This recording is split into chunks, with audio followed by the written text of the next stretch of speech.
E se você foi demitido, se você perdeu um contrato, se você viu uma porta se fechando bem na sua cara e você sentiu vergonha, sentiu medo, sentiu que tinha fracassado, eu preciso te dizer uma coisa, antes de qualquer outra: aquilo não foi o seu fim. Aquilo foi um redirecionamento.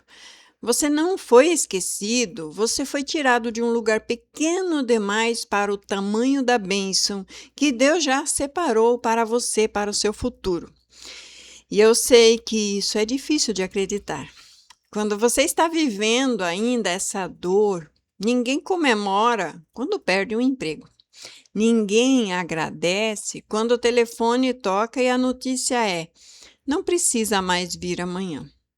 Mas eu quero te mostrar, através da palavra de Deus, que existe um padrão, sim, um padrão que se repete na vida de homens, de mulheres, que Deus escolheu para prosperarem de um jeito que eles nunca imaginaram. E se esse padrão sempre começa com uma porta se fechando, vamos entender isso juntos à luz da palavra. Lá em Gênesis, no capítulo 37, vemos o filho de Jacó, José. Ele era o filho mais amado de seu pai. Ele tinha uma túnica especial feita por seu pai. Ele tinha o favor, ele tinha um lugar de honra dentro da sua própria família. Mas Deus deu a ele um sonho de grandeza, um sonho de governo, um sonho onde até os seus irmãos se curvariam diante dele. E o que aconteceu depois desse sonho? Tudo desmoronou. Todos conhecem essa história. Os irmãos dele passaram a odiá-lo. Ele foi jogado numa cisterna por eles. Ele foi vendido como escravo para não ser morto.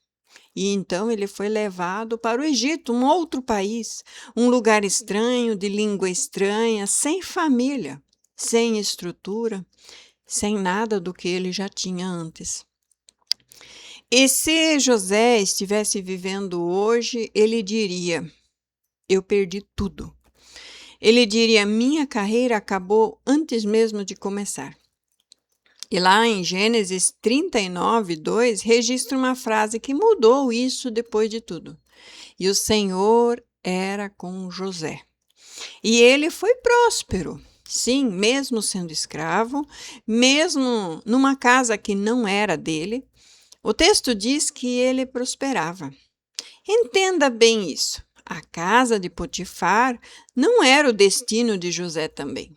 Era apenas um treinamento. A prisão veio depois, por uma acusação injusta, mais uma queda. Mas ali também não era o fim dele. Era mais um degrau, porque foi ali na prisão que José interpretou sonhos, e interpretações essas que o levariam direto para o palácio de Faraó. A porta que se fechou na casa do pai foi a mesma porta que abriu o caminho para que ele fizesse esse caminho para o trono no Egito. E se Deus tivesse deixado José confortável na casa de seu pai Jacó, com a túnica bonita e o favorecimento do seu pai, talvez ele nunca teria se tornado o homem que salvou uma nação inteira da fome. A demissão dele, sim, porque foi isso. Ele foi arrancado ali do lugar onde ele estava. Não foi castigo, foi preparação. E esse padrão não era somente para José. Pense, por exemplo, em Ruth. Ela perdeu seu marido. Ela perdeu a estrutura de vida que conhecia em Moabe. Se tivesse ficado ali onde ela estava, talvez tivesse uma vida estável, mas nunca teria se tornado bisavó do rei Davi. Nunca teria entrado na genealogia do Messias, o Salvador, conforme diz Mateus. As perdas dela e foi o fim de um capítulo que parecia ser definitivo. Mas foi exatamente o que abriu espaço para que ela seguisse com Noemi para Belém, para ali conhecer Boaz e entrar na história que ela jamais poderia ter imaginado ou escrito sozinho. Pense, por exemplo, na história de Davi. Davi, antes de ser rei, ele foi pastor de ovelhas, o trabalho mais desprezado da casa de Jessé. Tanto que quando o profeta Samuel foi ungir um rei na casa de Jessé, ninguém nem lembrou de chamar Davi. Ele nem foi considerado para o processo seletivo, mas foi justamente cuidando de ovelhas, sozinho no campo, enfrentando leão e urso, que Davi desenvolveu a coragem que mais tarde derrubaria Golias. O lugar que parecia insignificante era o treinamento para o trono. E você entende o que eu estou mostrando aqui? Deus nunca fecha uma porta sem já ter aberto outra em outro lugar, que você ainda não consegue ver. O problema é que a gente só olha para a porta que acabou de fechar.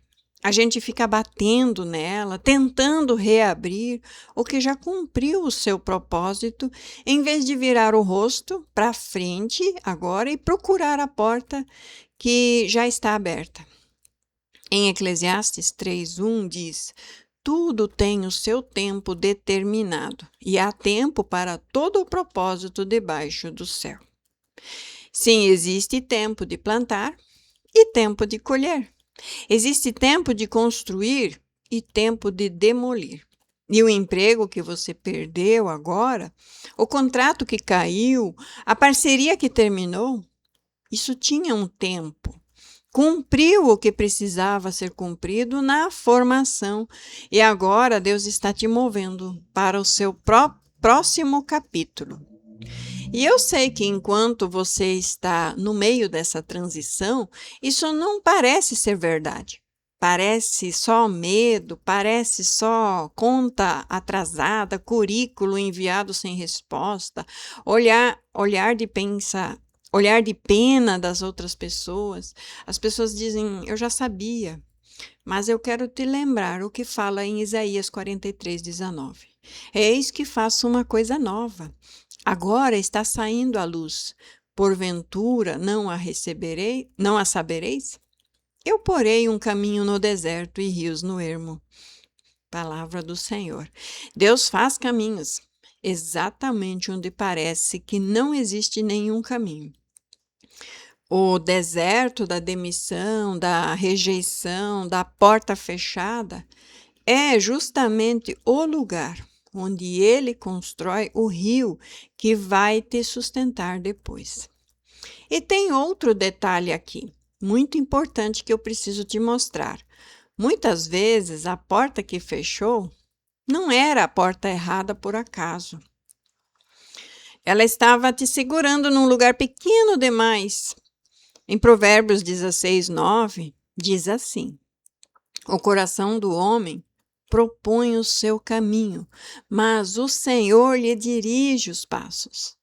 Você pode ter feito todos os planos certos, seguido a lógica certa e se esforçado do jeito certo, mas se aquele emprego, aquele negócio, aquela posição não era o lugar que Deus separou para a sua multiplicação, Ele vai mexer as peças.